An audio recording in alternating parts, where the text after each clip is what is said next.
Fala pessoal, beleza? Está no ar mais um Chuta de Bico, o Chuta de Bico 11. E para começar, vamos falar do Brasileirão.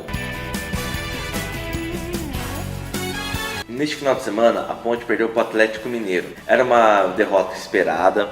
Você tem que pensar que o Atlético Mineiro ele briga pelo título, então ela tem que se preocupar em fazer pontos em casa e ganhar de rivais diretos pela Sul-Americana e contra o rebaixamento. É isso que a Ponte precisa.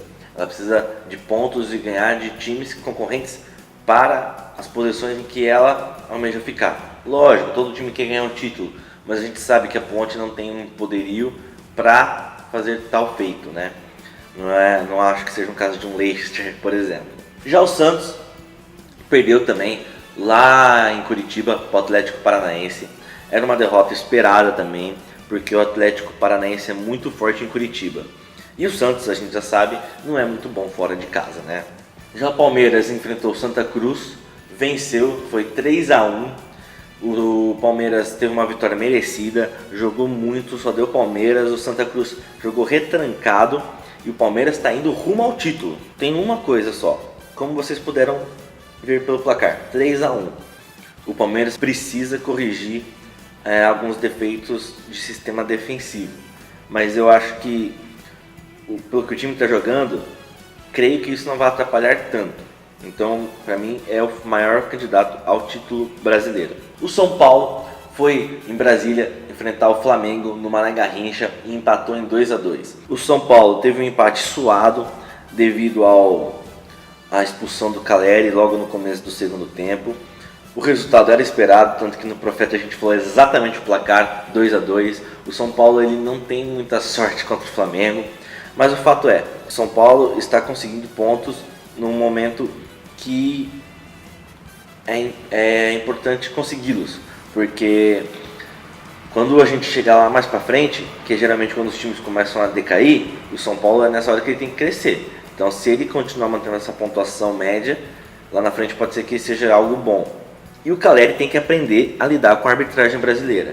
Tem coisas que ele não pode falar e tem coisas que ele não pode fazer. Os árbitros brasileiros são muito chatos. O Corinthians venceu o Botafogo no Itaquerão por 3-1.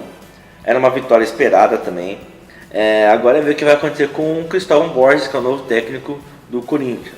No primeiro tempo o Corinthians foi mal, mas no segundo o Corinthians já melhorou e foi superior depois que fez o segundo gol. Particularmente falando sobre o Cristóvão, acho que não foi uma boa escolha.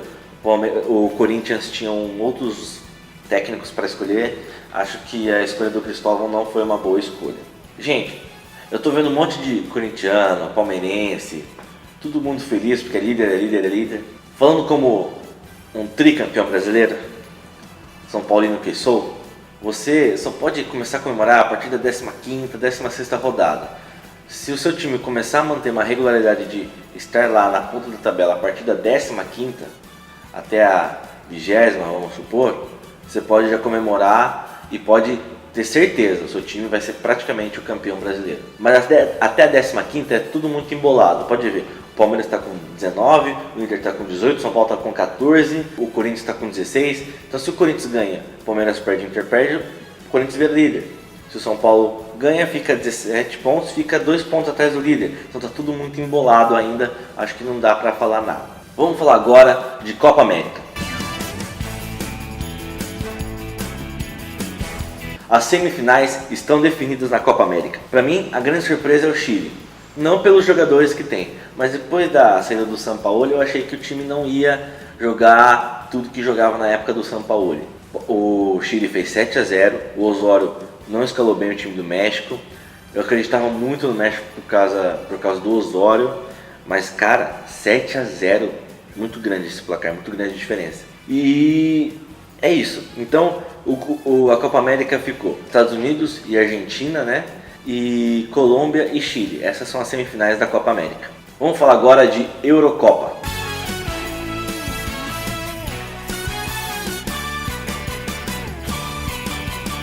O grupo A está definido, né?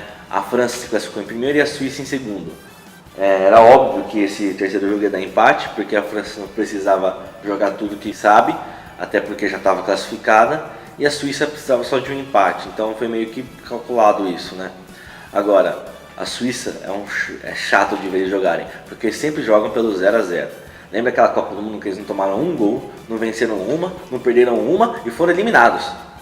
Eles são muito chatos, é um futebol chato de se ver. E a França, ela precisa ter mais contundência, ela precisa ser mais feroz no ataque. É igual o time do Brasil contra o Peru, que tinha posse de bola, mas não chutava. A França precisa disso, precisa de infiltração, mais contundência. E isso é o Griezmann e o Giroud. Uma pena que o Benzema não foi convocado por motivos óbvios, né, devido a coisas que aconteceram entre ele e o Balbuena, mas assim, o Benzema era imprescindível para essa parte da infiltração e do chute a gol. A Itália está se mostrando que é forte quando precisa, né? Quando é para ser forte, quando é campeonato, ela tá lá, né? Ganhou 2 jogos, provavelmente vai ganhar esse terceiro aí. E assim, não é que vai jogar para ganhar. A Itália, ela joga com o regulamento embaixo do braço. Essa é a verdade. E a Itália, num contra-ataque, vai fazer 1-0. Para mim é isso que vai acontecer nesse terceiro jogo. E o Portugal está se mostrando ridículo, né? Empatou com a Islândia, empatou com a Áustria. Eu não entendo como é que um time desse... Não que o Portugal seja um time bom, mas Portugal precisava ganhar pelo menos da Islândia, né? Da Áustria, ok, mas da Islândia tinha que ganhar. E o Cristiano Ronaldo tinha tudo, né? Para se consagrar e dar a primeira vitória para Portugal e perder um pênalti, né? Então acho que isso ferrou totalmente as esperanças de classificação de Portugal. O grupo está muito embolado e eu acho que, no fim das contas, eu acho que classifica Portugal e Hungria. Mas o duro é que o próximo jogo é Portugal e Hungria. Então é difícil. Eu acho que a Hungria se classifica. Portugal tenho medo. Mas é isso aí. Vamos agora no Giro pelo Mundo.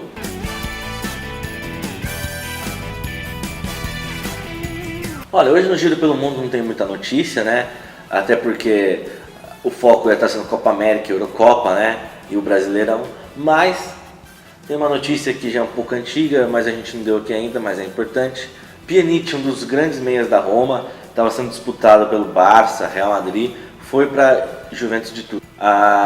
Creio que é porque, além da Juve sempre contratar os melhores do campeonato italiano para ela sempre ser a campeã, né? Que isso já é normal lá. Acho que ela já está se preparando para uma saída do Pogba. O Pjanic é uma ótima contratação, um cara bom de bola e acho que a Juve fica mais forte. Acho que a Juve com o Pjanic pode até sonhar com uma semifinal na Champions League dessa próxima temporada. Bom, então vamos agora de O Profeta. Para esse meio de semana temos alguns jogos, então vamos lá. No Brasileirão, Palmeiras e América, 3-1 para o Palmeiras. Ponte e Cruzeiro, 1-1. Fluminense e Santos, 1-0 para o Flusão. Atlético Mineiro e Corinthians, 2-1 para o Galo. São Paulo e Sport, 2-0 para o São Paulo. Pela Copa América, semifinais, Estados Unidos e Argentina, 1-0 para os Estados Unidos. Essa eu estou apostando na zebra. Colômbia e Chile, 2-0 para o Chile. Na Eurocopa, República Tcheca e Turquia, 1-0 para a República Tcheca. Itália e Irlanda, 1-0 para a Itália. Gente, antes da gente terminar, como hoje é o programa número 11, eu pensei em colocar aqui os top 11, os 11 melhores jogadores que eu, Matheus, vi jogar. Eu nasci em 90, então não tenho muito tempo de futebol, vamos dizer assim, né? Mas desde a década de 90 para cá, os melhores que eu vi jogar. Então, são eles. No gol, óbvio, Rogério Ceni, o mito. A formação é 4-4-2, então Rogério Ceni começa no gol. Lateral direito, Cafu, meu miolo de zaga, Fábio Cannavaro, Paolo Maldini. Lateral esquerda, Roberto Carlos. Os 4 jogadores do meio. Como volante, Edgar Davids. Para completar os meus meios de criação, Iniesta, Zidane e Bergkamp. Na frente, óbvio, Ronaldo Fenômeno e Lionel Messi. Gente, é isso. Muito obrigado. Curtam, comentem, compartilhem, se inscrevam, dê o seu joinha. Sei que esse top 11 que eu fiz não agradou todo mundo, mas é o que eu mais gosto de ver no futebol. Tá bom? Muito obrigado. Espero vocês sexta-feira e até mais. Tchau! Fui!